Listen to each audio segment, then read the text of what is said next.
I've always lived a quiet life. Just me and Leonard, my loyal golden retriever. I rescued him a few years back, and since then, it's been just the two of us against the world. My evenings were routine: dinner, a walk in the park, and then a bit of TV before bed. Leonard loved his evening strolls. He'd bound ahead on his leash, sniffing every corner, always alert and curious. But one night, that simple walk in the park changed everything. It was late, maybe 10 p.m. The air was cool, and the park was nearly deserted, just the way I liked it. Leonard trotted beside me, his leash slack as he kept pace. Suddenly, he froze. His ears perked up, his body tensed, and before I could react, he bolted. The leash ripped from my hands as Leonard dashed into the darkness, barking wildly. Leonard, come back," I shouted, chasing after him. My heart raced as I followed the sound of his frantic barks. Something had spooked him. Maybe a squirrel or another dog, but this wasn't like Leonard. He was usually so calm. I finally caught up to him behind a cluster of bushes. He was hunched over, growling softly, his head low to the ground. "Leonard, what are you doing?" I whispered, cautiously approaching. When I reached him, I froze. He was chewing on something dark and wet. I couldn't make out what it was in the dim light, and honestly, I didn't want to know. "Drop it," I commanded, tugging gently on his collar. He growled low in his throat, but he didn't let it go. Whatever it was, I didn't think much of it at the time. Dogs eat weird things all the time, right? Leonard seemed to calm down after that, wagging his tail as if nothing had happened. We finished our walk and headed home, but something about his behavior stuck with me. That growl, that frantic look in his eyes. It wasn't like him. That night, I was jolted awake at 3 a.m. My room was silent, but something felt off. I turned over and nearly jumped out of my skin. Leonard was sitting on the floor beside my bed, staring at me. His eyes gleamed in the faint light from the street lamp outside. "Leonard, what's up, buddy?" I mumbled, still half asleep. He didn't move, didn't blink, just stared. I called his name again, and after a few seconds, he shook his head like he was snapping out of a trance. I figured he was just restless, and went back to sleep, but it took me a while to drift off. I couldn't shake the feeling of being watched. The next morning, Leonard was acting strange. He sniffed at his bowl of kibble, and then turned his nose up at it, whining softly. When I opened the fridge, he perked up, his eyes locked on the tray of raw meat I'd bought for myself. I gave him a small piece, thinking it was a treat, but he devoured it in seconds and looked at me like he wanted more. Weird, but not alarming. Dogs love meat, right? I had to head to work, so I left him with his kibble and hoped he'd eat it when he got hungry enough. When I returned that evening, the house was a mess. Leonard had torn open a bag of trash, scattered papers everywhere, and even scratched up one of the kitchen cabinets. He greeted me at the door, wagging his tail like nothing was wrong, but I could see the wildness in his eyes. That night, Leonard refused to go out for his walk. He whined and pulled back toward the house, something he'd never done before. I let it slide, figuring he was just tired or spooked from the previous night. But around 3 a.m., I woke up again. This time, Leonard was on the bed, inches from my face. His breath was hot, his eyes wide and unblinking. "Leonard, get down," I scolded, pushing him gently. He growled low and guttural, before snapping out of it and jumping off the bed. I didn't sleep much after that. The next day, Leonard's hunger for raw meat was insatiable. He ignored his kibble completely and only calmed down after I gave him the last of the beef from the fridge. When I came home from work, the house was in an even worse state. Furniture had been pushed over, and there were deep scratches in the walls. Something was wrong. Seriously wrong. I decided to take him to the vet the next day. That night, everything came to a head. Around 12:30 a.m., I woke to a sharp, searing pain in my arm. Leonard had bitten me, hard. Blood trickled down my wrist as I shoved him away, but he didn't back down. He growled, his teeth bared, his eyes red. Not figuratively, they were bloodshot, almost glowing. Leonard, stop," I yelled, scrambling out of bed. But he lunged at me, snapping at my legs. I grabbed a chair and held it between us like a lion tamer, trying to fend him off. He was relentless, his growls echoing through the house. I ran into the kitchen, throwing whatever I could at him. Pots, pans, anything to slow him down. Nothing worked. His strength was unreal, his movements almost feral. I realized I had no choice. I had to stop him, or he was going to kill me. When he jumped at me again, I braced myself and swung a heavy frying pan as hard as I could, hitting him square in the stomach. Leonard yelped and collapsed to the floor, convulsing. That's when I saw it. He started to vomit, retching violently, and then it came out. A long, wriggling mass, slick and black, like a giant leech. It squirmed on the floor for a moment before darting the open window and disappearing into the night. Leonard lay there, panting and trembling. His eyes returned to their normal brown, and he looked at me with a mixture of confusion and guilt. It was as if the past few days had never happened. The next morning, I took him to the vet. He had a bruised stomach from the frying pan, but otherwise, he was perfectly healthy. The vet couldn't find anything wrong with him, and when I mentioned the parasite, she gave me a skeptical look. Maybe he ate something bad, she said. Dogs get into all kinds of things. But I knew what I saw. That thing, whatever it was, wasn't normal. It was alive, intelligent, and it had been inside Leonard, controlling him, changing him. I can't stop wondering what it was. And worse, I can't stop thinking about what might have happened if it hadn't left. Now, every time Leonard sniffs at something on our walks, I pull him away, no matter how harmless it looks. Because out there, in the dark corners of the world, there are things we're not meant to encounter. And sometimes, they find us.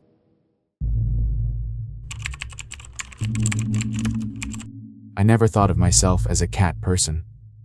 Or an animal person, for that matter. But a couple of years ago, everything changed. It was a chilly autumn evening when I found him.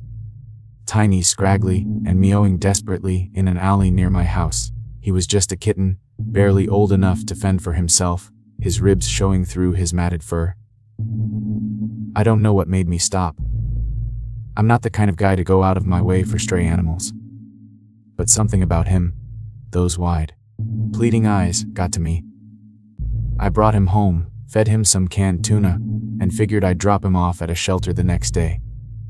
But by the time morning came, I'd already named him Stanley, and by the end of the week, he had a bed, a scratching post, and a permanent place in my life.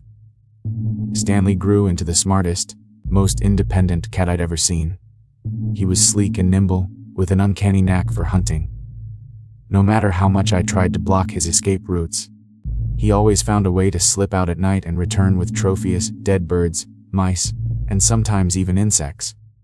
I didn't love the mess, but I admired his spirit. He was family. One evening, I heard his familiar thud at the back door and went to let him in. He had something in his mouth, but this time it wasn't a mouse or bird. It was a rat. Massive, grotesque thing with matted red and black fur. Its eyes were a glowing crimson, and its sharp teeth looked more like fangs. "What the hell is that, Stanley?" I muttered, grabbing a paper towel to take it from him. The rat was bigger than anything he'd ever caught. It looked wrong. I tossed it into the garbage and tried to shake off the unease. Stanley seemed unfazed, curling up on the couch as if he'd just done me a favor. A couple of days later, I spotted 2 small rats scurrying across my kitchen floor. That was strange. In all the time I'd lived there, I'd never had a rat problem, especially not with a cat like Stanley prowling around. He killed them both within days, and I figured that was the end of it. But it wasn't. At first, it was just the occasional sighting, a flicker of movement in the corner of my eye, faint scratching in the walls at night. Then it escalated. I'd wake up to find droppings in the pantry, chewed wires, and shredded bits of paper scattered everywhere. Every night, the sound of tiny feet skittering through the house grew louder, more chaotic. Stanley worked overtime, hunting them down one by one, but for every rat he killed, 2 more seemed to take its place. I decided to call an exterminator, but before I could, the situation spiraled out of control. That night, I woke up with a start. My bedroom was eerily silent, save for Stanley's low, guttural hiss. He was on the bed with me, his fur bristled, his eyes fixed on the darkness. I reached for the lamp, and as the light flooded the room, my breath caught in my throat. The floor was alive. Rats. Hundreds of them. Their beady eyes gleamed in the dim light as they swarmed, covering every inch of the floor. They moved as one, like a living tide, their sharp claws clicking against the wood. Jesus Christ, I whispered, my heart pounding. The rats didn't scatter when I moved. They didn't even flinch. Instead, they seemed to focus on me, their tiny heads turning in unison. I felt like prey. Stanley hissed again, louder this time, and the rats hesitated. Holding him close, I climbed off the bed, my bare feet hitting the floor with a sickening crunch. I grabbed the nearest weapon, a broom, and started swinging, trying to clear a path to the living room. Rats squealed and scattered under the blouse, but there were too many. They started to retaliate, leaping at me, their teeth sinking into my legs and arms. I screamed, kicking and thrashing as I stumbled toward the door. Stanley was my shield, his constant hissing and swipes keeping the rats from overwhelming me completely. Somehow, I made it outside, slamming the door shut behind me. The rats poured out through cracks and holes, chasing us down the street. I ran like hell, clutching Stanley as I sprinted toward the police station. When I burst through the doors, covered in bites and scratches, the officers stared at me like I was insane. Between gasps, I told them about the rats, the attack, the swarm that had taken over my house. They exchanged skeptical glances but agreed to come with me. By the time we returned, the rats were gone. The house was in shambles. Furniture overturned, walls scratched and chewed, garbage scattered everywhere. But there wasn't a single rat in sight. The officers chalked it up to a rodent infestation, but I knew better. I refused to stay another night in that house. I packed a bag, grabbed Stanley, and checked into a motel. The next day, the exterminators arrived. The cleanup took 3 days. When it was finally done, one of the workers called me over. "You need to see this," he said, leading me to the basement. The smell hit me first, a pungent, rotting stench that made my stomach churn. Piles of dead rats were scattered across the floor, their tiny bodies stiff and bloated. But that wasn't the worst part. In the center of the basement was something that froze me in place, an altar. It was crude, made of chewed up wood, bits of trash, and what looked like rat bones. Around it were symbols scratched into the concrete, spirals and patterns that made no sense. The exterminators looked as baffled as I felt. "Thee built this," one of them said, his voice barely above a whisper. "The rats, they made this." I couldn't speak. My mind flashed back to the giant rat Stanley had killed. The one with the red eyes and sharp fangs. Was it their leader? Their god? Had the rats come to avenge it? I'll never know for sure. I moved out of that house a week later, leaving behind the altar, the memories, and whatever else might still be lurking in the shadows. Stanley and I are safe now, in a new home far from the madness. But every now and then, when he sits by the window and stares into the night, I can't help but wonder, are they still out there, waiting?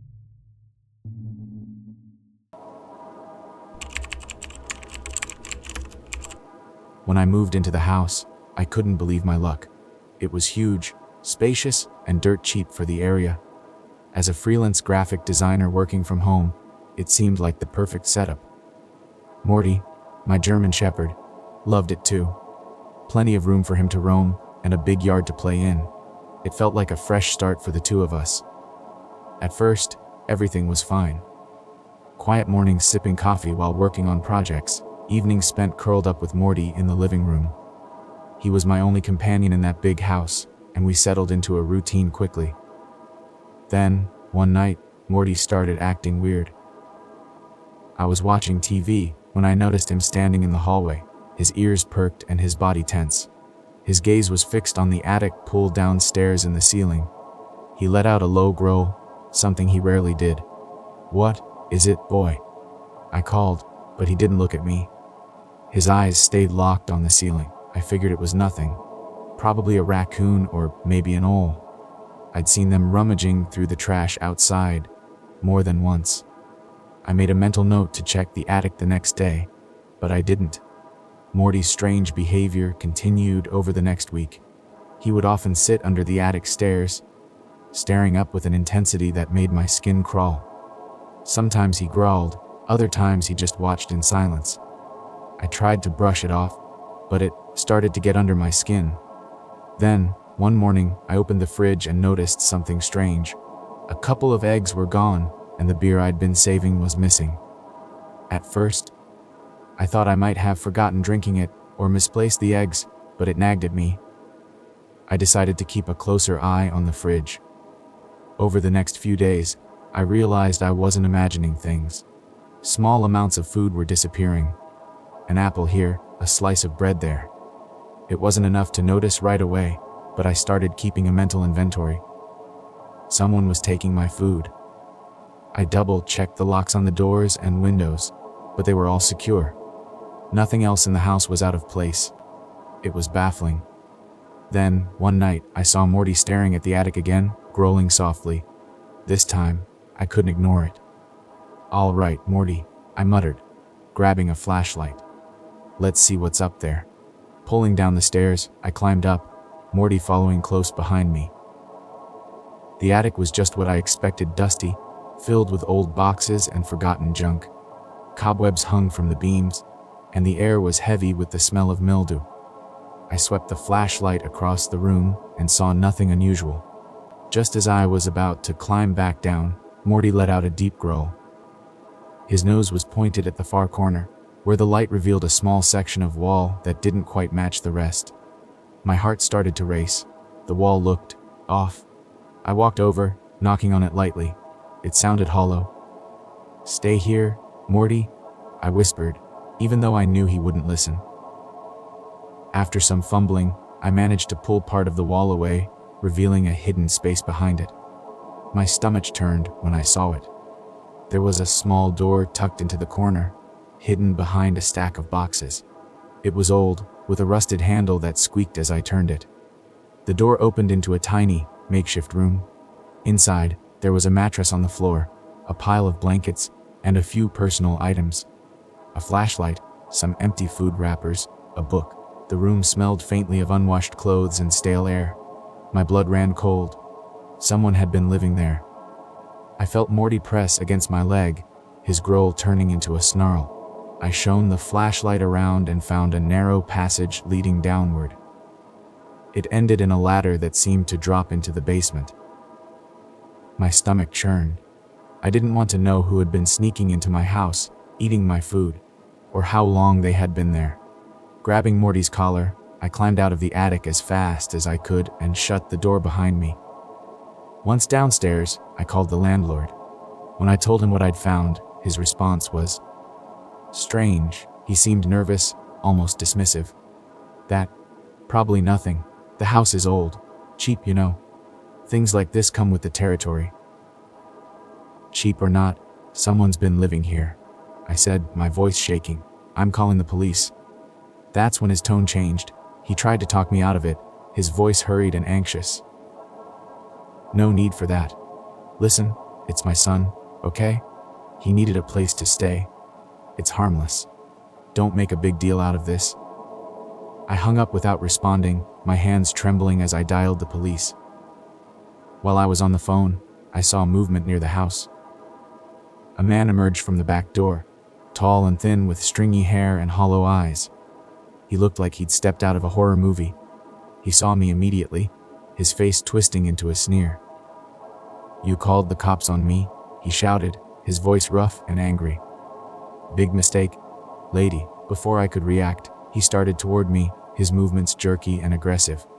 My heart pounded as I backed away, Morty barking furiously beside me. The man lunged, but Morty was faster. He sank his teeth into the man's leg, and the guy screamed, stumbling backward. I didn't wait to see what would happen next. Morty and I ran as fast as we could, not stopping until we reached the end of the street, where the police were pulling up. The officers searched the house and found the room, the ladder, and the evidence of someone living there. But the man was gone, vanished without a trace. When they questioned the landlord, he denied everything, claiming he had no idea anyone was in the attic. It was infuriating. I didn't stay in that house another night. Morty and I packed up and moved out within days. The landlord was investigated, but without concrete proof, nothing ever came of it. Now, every time I look for a new place to live, I make sure to check every corner, every attic, and every hidden space. Because you never really know who, or what, might already be there.